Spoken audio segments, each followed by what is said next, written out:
Well, hello and happy birthday, Cancer. So let's get into your reading, Cancer. This is going to be July 10th to the 16th, 2022. Some housekeeping. Please like, share, and subscribe. If you're hearing this on Spotify, Apple Podcasts, or wherever you get your podcasts, you can come over to Spotify or my YouTube channel, Delilah Spiritual Spot, to actually see the cards being drawn. I also do not give private readings. If someone reaches out, it is not me, it is a scam. If you want a reading with me, come over to my YouTube channel, 12 noon Eastern Standard Time, most Saturdays, for free readings, not paid, free readings. So let's just get into it and pull some overarching messages for you, Cancer. So I'm moving away from the dailies. Just going to be daily spirit messages, but this is going to be very zodiac centric. So just for your specific zodiac, you'll get each individual videos. Cancer, pay attention to that double six angel message here for you. Uh, I actually am drawing a blank. So might want to look that up, the double sixes, but I'm pretty sure it's in reference to some guidance. It is actually a good number for you to have. All angel numbers are positive. You have the great big love, right? The great big love, and there's a heart there, and then you have the royal you. I think this is in reference to loving yourself. And I love that message. I love that self empowerment. A lot of signs are getting a energy of loving themselves. And I think that's amazing, um, because everything starts with you, right? Healing, pursuit of happiness, taking care of others, starts at home. And for you, the great big love is love of yourself and love of who you are and the power you're stepping into here. So let's take a walk. Let's take a walk around our board. All right. See, I feel like this is one of your fears, not knowing.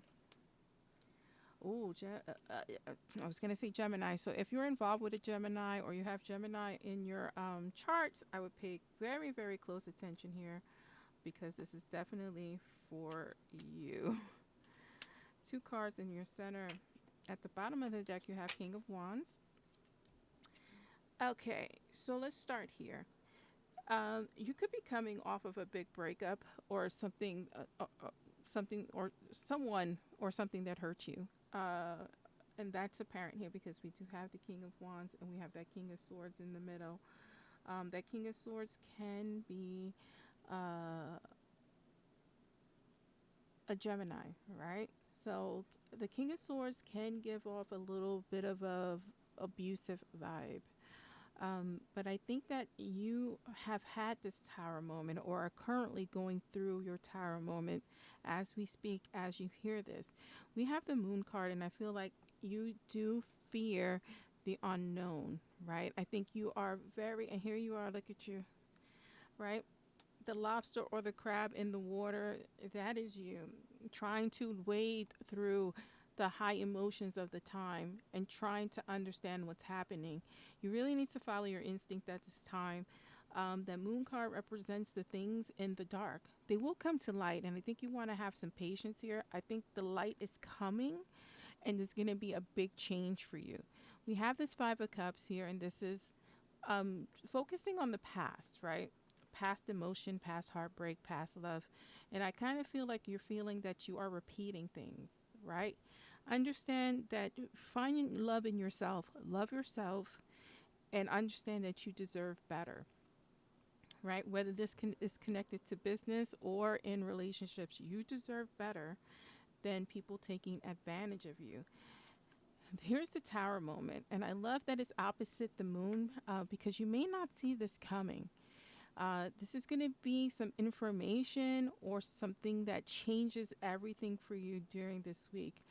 I would pay attention on taking care of yourself and understanding that no matter what comes your way, um, you are prepared, right?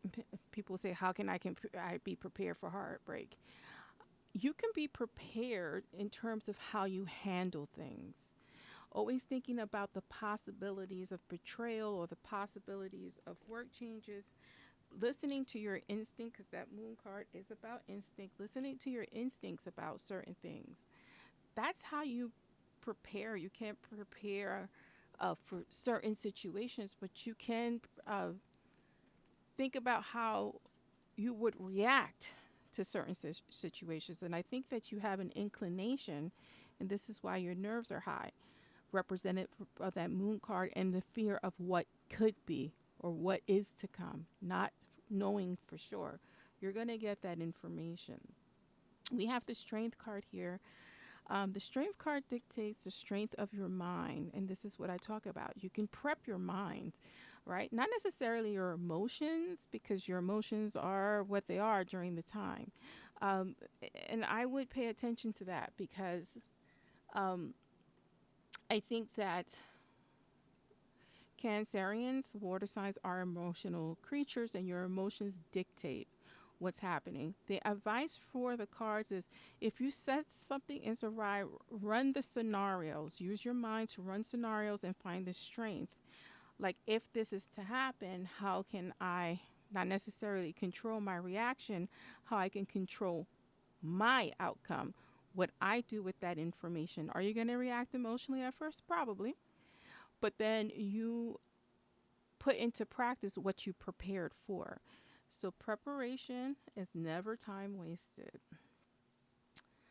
At the center of you, we have this King of Swords. So I feel like this is in reference to a person, an actual person in your life.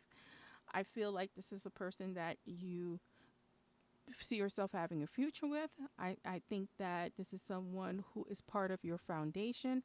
It doesn't mean that things can come to an end. You know, for some of you, it very well could mean that, but it could mean that you can get over the hump because you are prepared. You are prepared for what's to come. Let's shuffle these cards and let's get some clarity. I'm going to clarify the tower and I'm going to clarify that moon card. Can I get clarity for the tower card first? The tower card first. Can we clarify the tower card? Can we clarify the tower card? I'm going to read all of these. Right.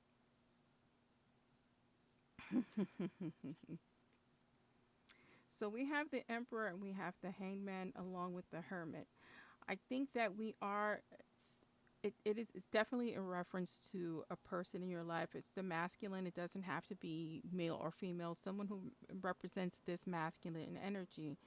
I think there is a situation with this person that's going to make you take a step back. Really think about things and think about things in a different perspective. And this is going inside yourself and maybe seeing things from their perspective or seeing things from another perspective.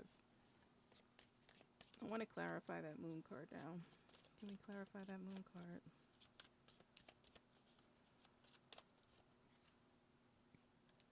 You have a lot of cards coming out. I'm here for it though. You have the Knight of Cups, right? The moon, someone who has your heart, right? Someone who you have a deep connection with, someone you are in love with. And then you also have this Nine of Wands. And that Nine of Wands dictates that you've been battered and bruised and you've probably been through a lot with this person. Like, you've survived a lot and you can continue to survive if you put in the hard work and are prepared. Make sure that you are taking care of yourself first. At the end of the day, it doesn't matter what you're going to go through. If you go through, if you take care of yourself, understand that you are strong and you are this King of Wands energy. So you are matching energies with this person. Uh, you know, that passion is what I fear, because that passion can turn into some type of emotion, some type of negative emotion, as in anger. I don't want you to be in that because, again, I want you to lead with logic. You have the Seven of Pentacles. The Seven of Pentacles on the bottom dictates that you take another look. Take another look. Take a closer look. There are things that are going to come to light. It's going to push you back. You're going to have a mini tower moment. The duration of that tower moment is up to you, ultimately. Let's give you some angel cards. I was going to switch the angel decks here for you because this is pretty heavy, right? Things being hidden coming into the light that gives you an emotional response. It's heavy. A child's love. The love between parent and child is one of the most precious and deep connections we make during this time on earth. Children start out as part of us, and from their cries, they establish themselves as bigger part of our hearts. You may need to lean. If you have children, you may need to lean our children. If you don't have children, you may need to look at things from the eyes of a child, that innocence, right? I love that. Let's give you another card here. It's all about seeking the purity of love, right? Child's love, the innocence of love, and then we have a mother's love. A mother's love is reaching out to you at this time and holding you close. She knows how much you miss her and wants to remind you of a special bond of love that can never be broken. And understand that these type of this type of love, right? I'm not talking about, relationship love, person to person love, but in its purest form, a mother's love and a child's love are pure and unbroken. And ultimately, that's what you want in a partner, right? And that's what I feel guided to tell you. You want that purity. And I think that you need to go back and think about your close relationships and the people who have loved you for you. And then I want you to turn that pure love into strength to move forward through this difficult time. Now, take it as it resonates. If you're going through a difficult time for business, the message is the same. Love yourself enough to prepare, and love yourself enough to know that you can get through it, and love yourself enough to know that you deserve better, you deserve respect, you deserve unconditional love. And that is for you. Um, Cancer, thank you for joining me. I was going to say Gemini again. I feel like Gemini is big in this. If you are a Gemini, listen to if you have Gemini on your sign, listen to your rising moon, sun sign. Also, if you're dealing with a Gemini, this is a situation that directly affects you. Again, I'm Delilah Rose. This is Delilah's Spiritual Spot.